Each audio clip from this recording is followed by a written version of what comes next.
Okay, तो start करेंगे with ready queue. 0 timing पर कौन सी प्रोसेस है अपने पास? तो 0 पर अपने पास एक ही प्रोसेस है, दैट इज P1। तो P1 पहले कहाँ आएगी? रेडी क्यू में आएगी। देन ये एक ही प्रोसेस है 0 टाइमिंग पर, तो इसको हम सीधा नीचे ले आएंगे, यानी कि रनिंग क्यू में। टाइम क्वांटम हमको गिवन है 2, तो 2 यूनिट ऑफ टाइम के लिए चलेगा। 0 to 2 चला, दैट मीन्स इसका काम 4 - 2, 2 ही रिमेनिंग रह गया। ठीक है, अब हम हैं कौन से टाइम पर? 2 पर। तो टिल 2 अपने पास कौन कौन सी जॉब्स है ये देख लेंगे। तो 2 तक देखो, यहाँ पर P2 भी आ चुकी है और P3 भी आ चुकी है। 2 प्रोसेस अपने पास अराइव हो चुकी है ड्यूरिंग जब तक हम P1 को एग्जीक्यूट कर रहे थे। तो P2 आ गई।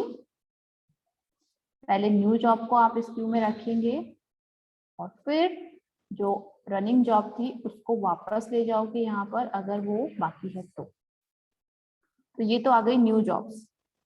अब P1 वापस जाएगी, बिल्कुल जाएगी, क्योंकि वो अभी फिनिश नहीं हुई है, तो इसलिए P1 को हम यहाँ पर वापस भेज देंगे। ठीक है, अब नेक्स्ट जॉब जो आपकी रन होगी दैट इज P2। P2 को आप यहाँ पर ले आइए। P2 आ गई। आप P2 को कब तक रन करेंगे? इसको भी 2 का टाइम मिलेगा आपके, यानी कि 2 से लेकर के 4 तक 2 यूनिट ऑफ टाइम के लिए चलेगी। देन इसको आप डिडक्ट कर लो, तो ये तो अपनी फिनिश ही हो गई प्रोसेस। इसका सिर्फ इतना ही काम बाकी था, तो ये प्रोसेस अपनी फिनिश हो गई। वापस तो ये नहीं जाएगी, लेकिन पहले न्यू जॉब्स को हम लिख लेंगे, फिर देखेंगे कि ये वापस जाएगी या फिर नहीं जाएगी। तो टिल 4 अपने पास देखो P4 भी आ चुकी है। ये तो सारी पहले ही आ चुकी थी 1 2 3, अब P4 भी आ गई है। पहले न्यू जॉब यानी कि P4 को एंट्री यहाँ पर कर दीजिए। देन इसको वापस भेजना हो तो भेजो, नहीं भेजना हो तो नहीं भेजेंगे। तो अभी हम नहीं भेजेंगे क्योंकि ये फिनिश हो चुकी है। अब नेक्स्ट जॉब जो एग्जीक्यूट होगी दैट इज P3। P3 को एग्जीक्यूट कर लीजिए। P3 को एग्जीक्यूट किया, 2 यूनिट का ही टाइम मिलेगा P3 को भी। तो ये कितनी रह गई बाकी? 1। और अब कोई न्यू जॉब तो अराइव हो ही नहीं रही है 3 के बाद देखो, तो फिर देखने की जरूरत ही नहीं है कि न्यू जॉब आ रही है या नहीं। बस हमको अब ये देखना है कि वो वापस जाएगी या नहीं। जो जॉब चल रही तो बिल्कुल P3 वापस जाएगी, बिकॉज इसका काम कंप्लीट अभी तक नहीं हुआ है इसलिए। तो ये आपकी P3 वापस रेडी क्यू में आ गई। अब नेक्स्ट जो जॉब नीचे आएगी दैट इज P1। P1 को हम नीचे ले आए। इसको कितना चाहिए? CPU 2 ही चाहिए और क्वांटम भी 2 ही है, तो इसको हम 8 तक एग्जीक्यूट कर सकते हैं इजीली, और ये आपकी फिनिश भी हो जाएगी और वापस भी मिल जाएगी। नेक्स्ट है P4। तो P4 को आप यहाँ पर ले आओ। अब P4 को कितने टाइम के लिए CPU चाहिए? 5। हम अभी इसको सिर्फ फिलहाल के लिए 2 के लिए दे सकते हैं टाइम क्वांटम के हिसाब से। 8 to 10 ये चलेगी, 3 रिमेनिंग रह जाएगी अब ये, और वापस भी जाएगी क्योंकि कंप्लीट नहीं हुई है जॉब। तो P4 हमारी वापस आ गई यहाँ। ओके, अब नाउ P3। तो P3 को वापस ले आइए इधर। अब P3 को सिर्फ 1 यूनिट ऑफ टाइम के लिए CPU चाहिए। आप देख रहे हो यहाँ पर 1 ही बचा है, तो 10 से लेकर के 11 तक इसको मिलेगा CPU, और ये आपकी कंप्लीट हो गई। P3 भी वापस कंप्लीट हो गई। अब वापस नहीं जाएगी ये इसमें। अब P4 आई नीचे एग्जीक्यूशन के लिए। अब देखना यहाँ पर एक चीज ध्यान देने वाली होगी कि P4 को 3 यूनिट ऑफ टाइम के लिए चाहिए, लेकिन टाइम क्वांटम क्या है? 2 है। तो आप सिर्फ इसको अभी 2 के लिए ही दोगे, यानी कि 13 तक इसको वापस भेजोगे यहाँ पर, और ये इस तरीके से वापस आ जाएगी। नेक्स्ट भले ही यही वापस आएगी यहाँ, क्योंकि और कोई जॉब है ही नहीं, फिर भी आप एक बार में इसको 3 नहीं दे सकते। ठीक है, तो ये इस तरीके से सॉल्व होगा। कंप्लीशन टाइम अगर नोट करें तो P1 का कंप्लीशन टाइम है 8। P1 का कंप्लीशन टाइम है 8। P2 का कंप्लीशन टाइम है 4, P3 का कंप्लीशन टाइम है 11 और P4 का है 14।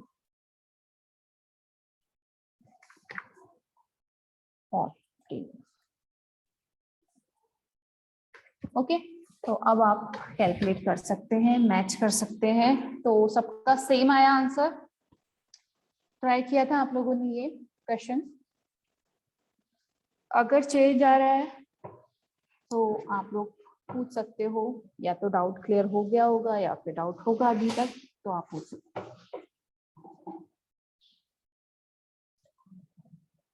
सेम है एकता? ओके, मतलब कॉन्सेप्ट क्लियर है आपको? हाँ वैभव,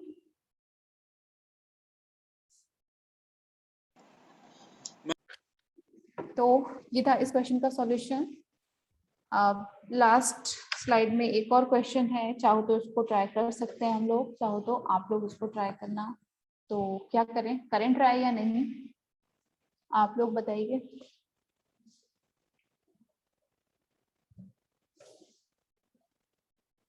हो जाएगा ये क्वेश्चन? स्क्रीनशॉट ले लीजिए और फिर इसको सॉल्व कर लेना। ओके, चलो। और जिसको भी लगे, थोड़ा सा भी डाउट लगे, वो मुझे नेक्स्ट डे यहाँ पर शो कर सकते हैं, प्रॉब्लम देख सकते हैं। हाँ, टाइम क्वांटम क्या है, ये तो अच्छा क्वेश्चन है। ठीक है, टाइम क्वांटम ही गिवन नहीं है, तो टाइम क्वांटम मैं आपको यहाँ पर लिख देती हूँ। TQ है इसका 4 ले लीजिए, चलो आपका काम फटाफट हो जाएगा इससे। 4 ले लीजिए, ठीक है। Time quantum is 4। अब इसके हिसाब से इस क्वेश्चन को सॉल्व करना है। तो ये थी अपनी सारी शेड्यूलिंग्स, ठीक है। तो सारी मेजर शेड्यूलिंग अपनी हो चुकी है, जो कि न्यूमेरिकल क्वेश्चन जिन पे बनते हैं, ठीक है। तो वो इतने ही थे, अपने 4 थे। प्रायोरिटी वाली नहीं ऐड हुई है इसमें, बाकी सारी इसमें एडिट है।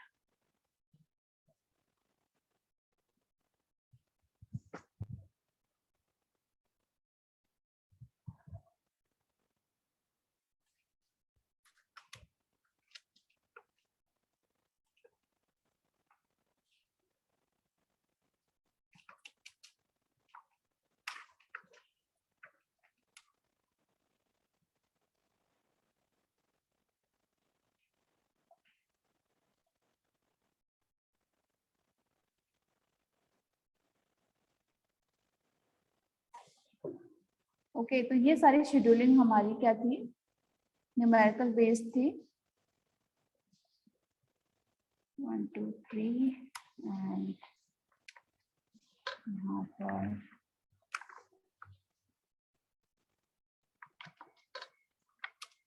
प्रायोरिटी बेस्ड शेड्यूलिंग 4th है। अब इसके अंदर भी 2 चीजें थी, एक तो प्रिमिटिव और दूसरी नॉन प्रिमिटिव।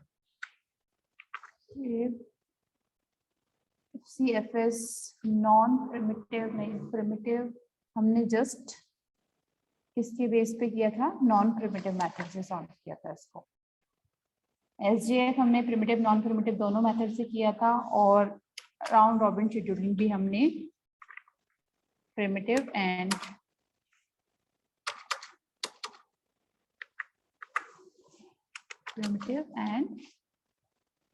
नॉन प्रिमिटिव दोनों मेथड से सॉल्व किया था। तो इतने टाइप की शेड्यूलिंग हम लोग कर चुके हैं अभी तक, ठीक है। FCFS नॉन प्रिमिटिव मेथड से, SJF primitive and non primitive both, RRS round robin scheduling non primitive and primitive दोनों मेथड से, और प्रायोरिटी बेस्ड शेड्यूलिंग, ये भी हम दोनों मेथड से क्वेश्चन देख चुके हैं। तो अब इसमें कोई भी क्वेश्चन बने आप लोग इजीली कर पाओगे, प्रैक्टिस कीजिए इन क्वेश्चंस की, ठीक है, तभी ये चीजें हो पाएंगे सॉल्व। हाँ वैभव बोलिए।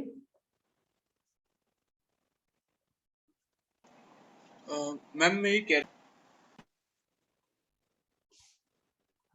ठीक है, अब नेक्स्ट है अपने पास multi level queue CPU scheduling and multi level feedback queue scheduling. ये दोनों जो शेड्यूलिंग्स हैं ये थ्योरी बेस्ड है, इन पे कोई न्यूमेरिकल हम लोग सॉल्व नहीं करेंगे क्योंकि ये शेड्यूलिंग जो है ये उन्हीं को यूज करती है जो वो हम पढ़ चुके हैं, उन्हीं शेड्यूलिंग को प्रैक्टिकली अप्लाई करती है, बस इनका कॉन्सेप्ट क्या है वो हमको देखना है। तो सबसे पहले जानते हैं कि होती क्या है ये multi level queue scheduling. It may happen that processes in the ready queue can be divided into different classes where each class has its own CPU needs. अब इसमें क्या है कि अपने कंप्यूटर सिस्टम में जो प्रोसेसेस आती हैं वो जरूरी नहीं है कि यूजर जनरेटेड प्रोसेसेस ही हो सकता है वो सिस्टम जनरेटेड है, कोई इंटरप्ट है, अलग अलग टाइप की प्रोसेसेस होती है, अलग अलग क्लासेस होती है उन प्रोसेसेस की, राइट। तो उसके लिए अपने सिस्टम में अलग अलग प्रायोरिटीज सेट होती है कि किस जॉब को पहले एग्जीक्यूट करना है, किसको बाद में करना है। तो जो सिस्टम है वो ऐसा नहीं है कि सारी जॉब्स को रेडी क्यू में रख करके कोई भी शेड्यूलिंग चला रहा है, उसको क्या करना पड़ता है, डिफरेंशिएट भी करना पड़ता है कि कौन से टाइप की प्रोसेस को कितना इंपॉर्टेंस देना है और कितना नहीं।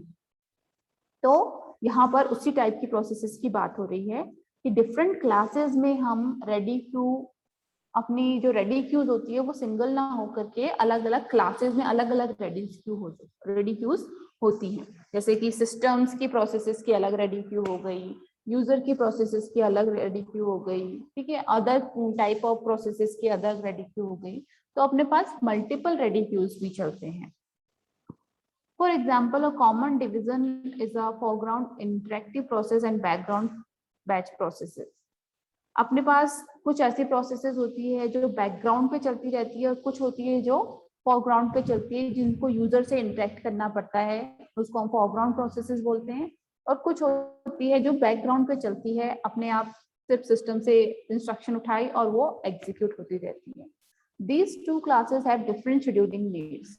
For this kind of situation, multi-level queue scheduling is used. Now let us see how it works. ठीक है, तो इस टाइप की नीड्स के लिए अपने पास दो अलग अलग क्लासेस होती है क्यूज की। Ready queue is divided into separate queues for each class of processes. अब अलग अलग टाइप की क्लासेस के लिए अपने पास अलग अलग टाइप के क्यूज होती हैं, डिवाइडेड होती है सारी cues. For example, let us take 3 different type of processes: system processes, interactive processes, and batch processes. All 3 processes have their own. अब अगर मेजरली क्लासेस में डिवाइड करें प्रोसेसेस को तो अपने पास 3 टाइप ऑफ प्रोसेसेस होती है यहाँ पर। पहली है इसमें सिस्टम प्रोसेसेस, ऑपरेटिंग सिस्टम से रिलेटेड जो प्रोसेसेस हैं। दूसरी है कैटेगरी जो बनी है that is interactive processes. Interactive processes मतलब जिन प्रोसेसेस को यूजर से इंटरेक्ट करने की जरूरत पड़ती है, बार बार यूजर से इनपुट चाहता है, वो हर एक आगे स्टेप बढ़ने के लिए यूजर से कुछ इनपुट उसको चाहिए, उस टाइप की प्रोसेसेस को इस क्यू में डाल देते हैं, इंटरेक्टिव क्यू में। सिस्टम टाइप की प्रोसेसेस को सिस्टम प्रोसेस क्यू में डाल देते हैं। और बैच प्रोसेसेस मतलब वो प्रोसेसेस जिनको कि एक बार बस स्टार्ट कर दिया तो वो अपने आप फिर चलती है, उनको यूजर से कोई इंटरेक्शन जरूरत नहीं पड़ती है, तो उनको हम बैच प्रोसेसेस बोल देते हैं। तो ये 3 टाइप की कैटेगरी में डिवाइड हो जाती है अपनी क्यूज। अब यहाँ पर आती है बात कि कैसे वर्क करती है फिर ये तीनों क्यूज मिलकर के। तो सिस्टम देखो इस तरीके से इसको प्रायोरिटी देता है, हाई प्रायोरिटी, लो प्रायोरिटी। ये एक बार जा रहा है हाई टू लो। अब सबसे हाई प्रायोरिटी की कौन सी प्रोसेस होती है? सिस्टम प्रोसेसेस सबसे हायर प्रायोरिटी में होती है।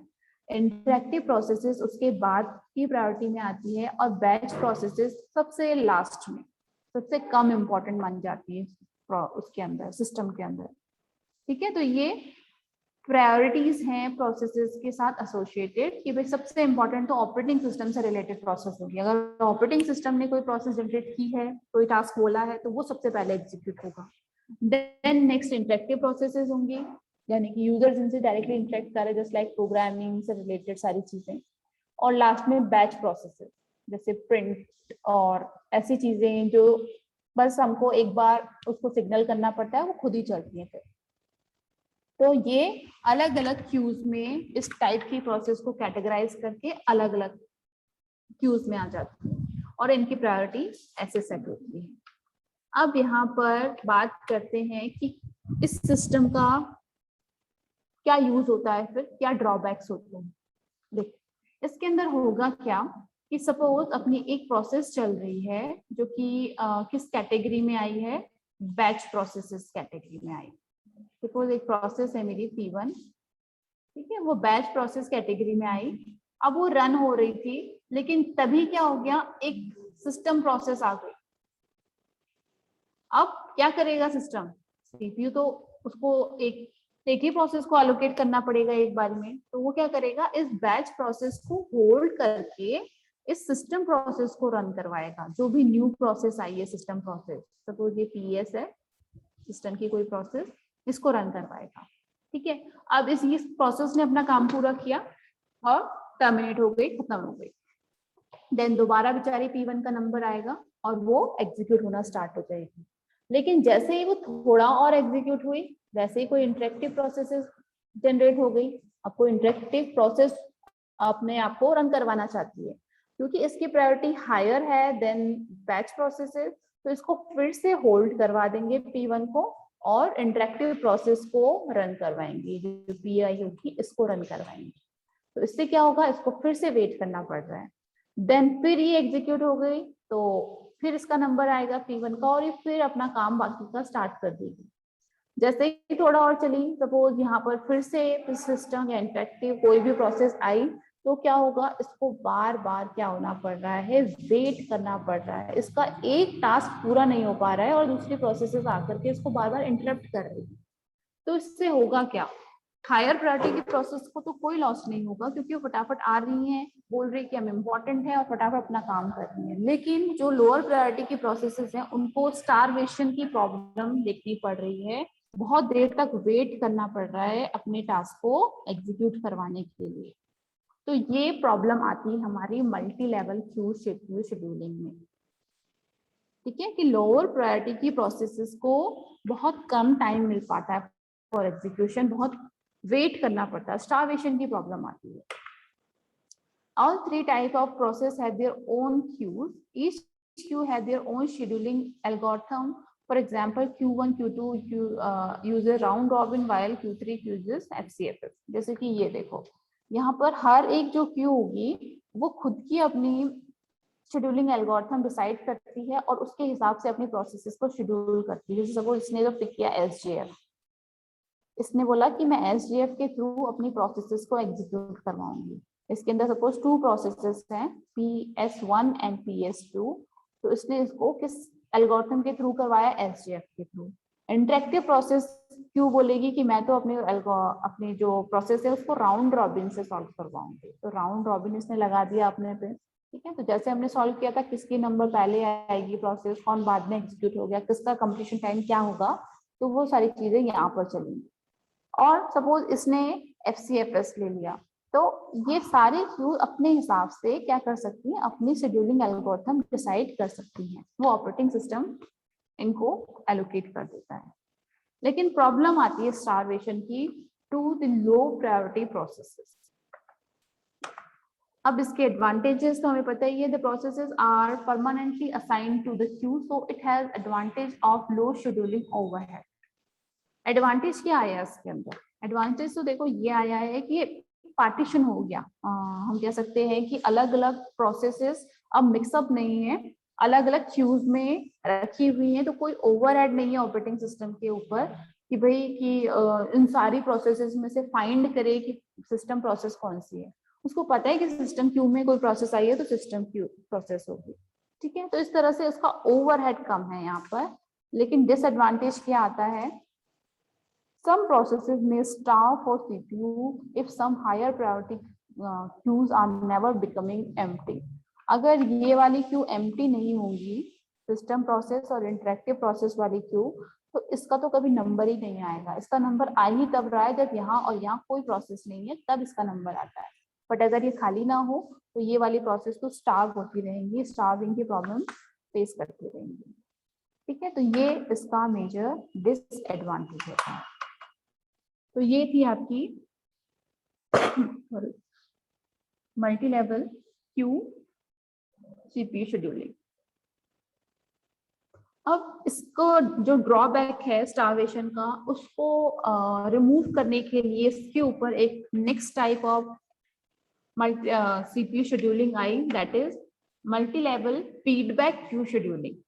सिर्फ इसका जो डिसएडवांटेज था उसको रिमूव करने के लिए आया है, ठीक है, यानी कि स्टारवेशन की प्रॉब्लम को इस टाइप ऑफ शेड्यूलिंग ने दूर कर दिया। और यही अपनी लास्ट टाइप ऑफ शेड्यूलिंग, ये अपनी शेड्यूलिंग इसके साथ कंप्लीट हो जाएगी। उसके बाद अपना पेजिंग वगैरह का कॉन्सेप्ट चलेगा, स्वैपिंग का, ठीक है। और उस कॉन्सेप्ट के बाद उस पे बेस्ड पेज रिप्लेसमेंट पे बेस्ड न्यूमेरिकल्स आएंगे। तो ये जो यूनिट 3 है इसके अंदर अभी अपने 2 और टाइप ऑफ न्यूमेरिकल्स आने वाले हैं आगे, ठीक है। तो ये मत समझना ये हो गया थर्ड यूनिट जितना था। अभी थर्ड यूनिट सबसे लेंथी यूनिट है ऑपरेटिंग सिस्टम की और सबसे इम्पोर्टेंट भी यही है। तो इसके अंदर अभी और भी चीजें हैं इम्पोर्टेंट, तो ये चीज ध्यान में रखिएगा। अब नेक्स्ट है multi level feedback queue scheduling. Multi level feedback queue scheduling, this scheduling is like multi level queue scheduling but in this process can move between the queues. अब इसमें किया क्या इन्होंने, मैं सीधे आपको यहाँ पर बता देती हूँ, थ्योरी आप लोग खुद ही समझ जाएंगे फिर, ठीक है। इस डायग्राम के थ्रू हम क्लियर कर लेते हैं कि उस क्यू शेड्यूलिंग का ड्रॉबैक इस वाले शेड्यूलिंग ने कैसे दूर किया। बिल्कुल सिंपल चीजें हैं ये, कि पहले वाली में क्या था, अलग अलग क्यूज थी, अलग अलग शेड्यूलिंग एल्गोरिथम थी। अगर मेरी प्रोसेस सिस्टम क्यू में आ रही है तो वहीं से एग्जीक्यूट होके आउट हो रही है, इंटरेक्टिव में आ रही है तो वहीं एंटर होकर के एग्जीक्यूट होके आउट हो रही है। अगर मेरी बैच प्रोसेसिंग में प्रोसेस आ रही है तो वहीं से आउट हो रही है। तीनों का आपस में कोई लिंक नहीं था, ठीक है, तीनों का आपस में कोई भी लिंक नहीं था। इसलिए क्या हो रहा था कि बैच वाले को प्रॉब्लम हो रही थी, स्टारवेशन की प्रॉब्लम हो रही थी कि उसका तो नंबर ही नहीं आ रहा था। बट उसको ओवरकम किया मल्टीबेट फीडबैक क्यू शेड्यूलिंग ने। अब इसने कैसे किया, सी यहां पर क्या है, जैसे सपोज विद एग्जाम्पल यहाँ पर है, सपोज अपनी ये 3 क्यूज हैं, ठीक है। यहाँ पर प्रायोरिटी हाईएस्ट है। अब आप इसको हाई और इसको लो इस तरीके से मान सकते हैं अपने बार को। जो इसका अरेंजमेंट है वो इस तरीके से है, ये यहाँ हाई है और ये यहाँ है लो, ठीक है। लो मतलब ये है आपकी बैच प्रोसेसेस, ये है आपकी इंटरेक्टिव प्रोसेसेस और ये है आपकी सिस्टम प्रोसेसेस। यही था। सबसे हायर प्रायोरिटी किस प्रोसेस की थी, सिस्टम प्रोसेसेस की। बीच मीडियम किसकी थी, इंटरेक्टिव प्रोसेसेस की। और सबसे लेस था यहाँ पर बैच प्रोसेसेस का, ठीक है। बैच प्रोसेसेस की प्रायोरिटी सबसे लो थी। तो अब इसमें क्या हुआ कि जो प्रोसेसेस यहाँ पर बैच प्रोसेसेस क्यू में आ रही थी उसको क्या कर दिया इन्होंने, सबको टाइम क्वांटम दे दिया। टाइम क्वांटम यानी कि एक स्लाइस ऑफ टाइम दे दिया है कि इतने टाइम तक प्रोसेस आपकी इस क्यू में काम करेगी, उसके बाद उसको क्या कर देंगे, फीडबैक के थ्रू। देखो एक तो आउटपुट जा रहा है और एक जा रहा है दूसरा फीडबैक। इसको क्या बोलते हैं, फीडबैक का मतलब वो आउटपुट जो दूसरे सिस्टम के लिए एज अ इनपुट काम करे उसको तो हम फीडबैक बोलते हैं, ठीक है। जैसे आप लोगों से फीडबैक लेते हैं ये डिलीवरी वाले और हर कोई जो भी सिस्टम इस तरीके चला रहा है, फीडबैक लेना। फीडबैक मतलब कि आपने जो एक्सपीरियंस किया उसके बेस पर आप अपने रिव्यूज दो। अब उन रिव्यूज को क्या करते हैं, सिर्फ ऐसे ही नहीं कि डस्टबिन में डाल दिया, उन रिव्यूज को वो देखेंगे कि अपने सिस्टम को कैसे बेटर बनाया जाए, ठीक है। सिस्टम को बेटर कैसे बनाया जाए, तो एज अ इनपुट ले लेते हैं वो उस चीज को, उस आउटपुट को, किसी के आउटपुट को खुद इनपुट की तरह लेते हैं कि अब जो जो प्रॉब्लम्स है उनको हम हटाने की कोशिश करेंगे। तो वो एज अ इनपुट काम कर रहा है वहां पर। तो यहाँ पर भी क्या हो रहा है कि एक क्यू का आउटपुट एज अ इनपुट काम कर रहा है दूसरी क्यू के लिए, दूसरी क्यू का आउटपुट एज अ इनपुट काम कर रहा है तीसरी क्यू के लिए, ठीक है। अब ये आउटपुट है क्या, ये देख लेते हैं हम लोग। सी जैसे सपोज यहाँ पर कोई प्रोसेस आती है, ठीक है, प्रोसेस P1 आई। प्रोसेस P1 को टोटल 28 यूनिट ऑफ टाइम का काम था, बर्स्ट टाइम इसका 28 है लेट्स सपोज। तो 28 के लिए टाइमिंग के साथ ये प्रोसेस आई है। तो इसको कहाँ पर आई है, बैच प्रोसेस कैटेगरी में आई है, तो बैच प्रोसेस कैटेगरी में आई तो इसने 8 यूनिट ऑफ टाइम का काम तो पूरा कर लिया अपना, ठीक है। इसी क्यू में रहते हुए जैसे तैसे इसका जैसे जैसे नंबर आया इसने अपना काम 8 यूनिट ऑफ टाइम का कर लिया। अब बाकी के जो 20 होंगे, बाकी के जो 20 रिमेनिंग टाइम होगा इसका, उसके लिए ये यहीं पर वेट नहीं करेगी, उसके लिए ये यहीं पर वेट नहीं करेगी इस बैच प्रोसेस में, बल्कि शिफ्ट कर दी जाएगी into the next category, into the next process, ठीक है। इंटरेक्टिव प्रोसेस क्यू में इसको फीड कर देंगे। मतलब आई तो थी वो एज अ बैच प्रोसेस, लेकिन उसको एक टाइम स्लाइस दिया हुआ था कि बैच प्रोसेस क्यू में आपको इतनी देर ही रहना है, उसके बाद आपको इंटरेक्टिव प्रोसेस में भेज देंगे, वहां पर प्रायोरिटी उस प्रोसेस की थोड़ी और हाई हो जाएगी। तो बाकी का काम इसने कहाँ आके पूरा किया अपना, इंटरेक्टिव प्रोसेस में। अब इसका क्वांटम था यहाँ पर 16 कि भाई यहाँ पर जो भी प्रोसेस आएगी 16 यूनिट ऑफ टाइम के लिए एग्जीक्यूट होगी, उसके बाद इसको अगर कंप्लीट हो जाती है तो आउटपुट मिल जाएगा सीधा, और अगर नहीं कंप्लीट होती है तो उस प्रोसेस को भेज देंगे सीधे किस कैटेगरी में, सिस्टम प्रोसेस कैटेगरी में भेज देंगे, ठीक है। तो उस प्रोसेस ने 20 का टाइम 8 का तो यहाँ पर कंप्लीट किया था, यहाँ पर कंप्लीट हो गया था, बाकी 16 इसने यहाँ कंप्लीट किया, बच गई कितनी 4, और 4 यूनिट ऑफ टाइम के एग्जीक्यूशन के लिए ये कहाँ चली गई, फिर सीधा उठ करके यहाँ सिस्टम प्रोसेस कैटेगरी में आ गई। अब ये सिस्टम प्रोसेस बन गई यहाँ जाकर, तो सिस्टम प्रोसेस की प्रायोरिटी तो सबसे हाई होती है, तो इसको फटाफट से वहां पर एग्जीक्यूशन का चांस मिल जाएगा और यू सीधा एज अ आउटपुट इसका यहाँ से मिल जाएगा।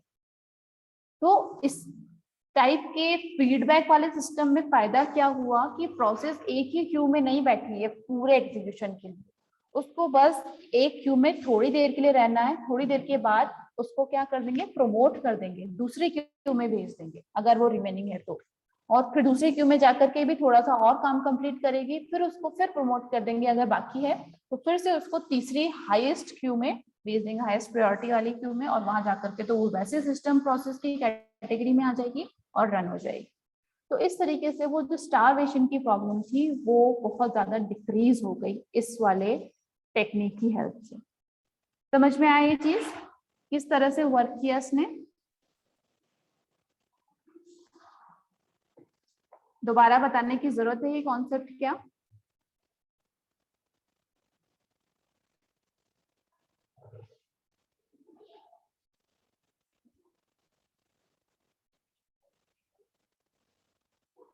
क्लास रिप्लाई कीजिए।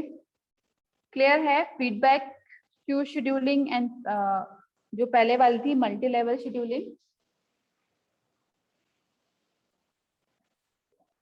ओके क्लियर है।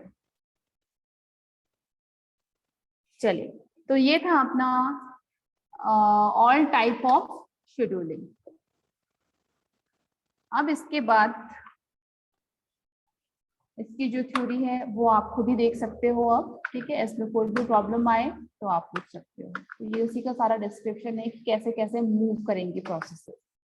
एडवांटेजेस डिसएडवांटेजेस हम देख सकते हैं कि स्टारवेशन की प्रॉब्लम इसकी हेल्प से सॉल्व हो गई, बट ये मोर कॉम्प्लेक्स है, मोर ओवरहेड इसमें आपके ऑपरेटिंग सिस्टम को लेना पड़ेगा, दिस इज ट्रू, ठीक है। अगर आपने इस तरह से फीडबैक भेज रहे हो, थोड़ा थोड़ा एग्जीक्यूट करा रहे हो, उसकी प्रायोरिटी चेंज कर रहे हो, तो ओवरहेड तो आएगा ही, बट वो स्टारवेशन वाली मेजर प्रॉब्लम इसके अंदर सॉल्व हो जाती। तो ये था।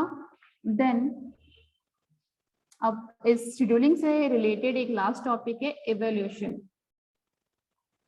इवैल्यूएट करना कि कौन सी शेड्यूलिंग कैसी थी, ठीक है। एक होता है ना कि सारे टाइप की शेड्यूलिंग में आपकी बेस्ट कौन सी थी, तो वही होता है इवैल्यूएट करना, evaluation of process scheduling algorithm. और ये इंपॉर्टेंट टॉपिक है, एग्जाम के अंदर कभी कभी पूछा जाता है।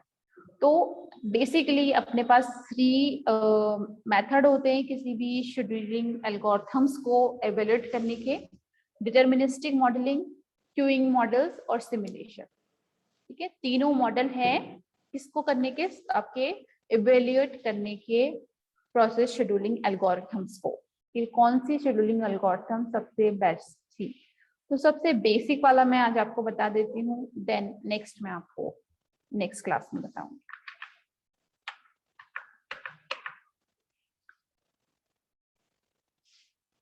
ओके, तो सबसे पहले जो है डिटर्मिनिस्टिक मॉडलिंग, वो आप लोग खुद प्रैक्टिकली करके देख सकते हो। इस टाइप की डिटर्मिनिस्टिक मॉडलिंग है कि आप खुद उसको इवेल्युएट कर सकते हो। कैसे कर सकते हो? एक सेम क्वेश्चन ले लीजिए, उस सेम क्वेश्चन को FCFS के थ्रू, SJF के थ्रू और RRS यानी कि round robin scheduling time quantum 2 रखते हुए उसको सॉल्व करके देख सकते हो। ठीक है, सपोज मैंने एक क्वेश्चन आपको दिया, कहीं से भी उठा लेते हैं ये क्वेश्चन। जैसे सपोज ये क्वेश्चन है, ठीक है, ये प्रोसेस है, अराइवल टाइम्स है और ये इनके बर्स्ट टाइम्स है। अब मैं डिटर्मिनिस्टिक मॉडलिंग से अगर इस क्वेश्चन के लिए डिसाइड करना चाहूँ कि कौन सी शेड्यूलिंग बेस्ट रहेगी, भाई अगर मैं अपना एक सिस्टम डेवलप कर रही हूँ तो मैं चाहूंगी ना कि मैं वही वाली शेड्यूलिंग एल्गोरिथम अप्लाई करवाऊं जो कि बेस्ट आउटपुट देती है। मैं क्यों फालतू में FCFS लगाऊंगी जब उसमें सबसे ज्यादा waiting time and turn out time आता है, उसी में आता है सबसे ज्यादा, तो उसको हम क्यों लगाएंगे? हमारा तो टाइम वेस्ट होगा, फिर स्पीड स्लो हो जाएगी। तो इसलिए मैं क्या करूंगी, पहले इवेल्युएट करूंगी कि इस क्वेश्चन को किस एल्गोरिथम ने सबसे बेस्ट आउटपुट दिया। बेस्ट आउटपुट का मतलब average TAT and average WT should be minimum. जिसमें सबसे कम आएगा ये चीजें WT एंड आपका TAT एवरेज, वही एल्गोरिथम अपनी सबसे बेस्ट हो।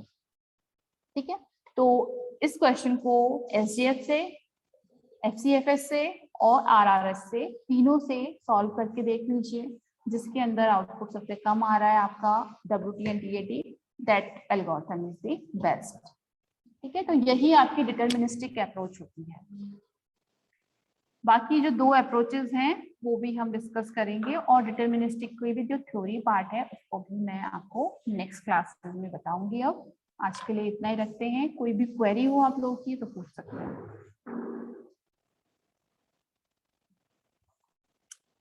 यस जयश्री, वीडियो ऑन कर लीजिए प्लीज।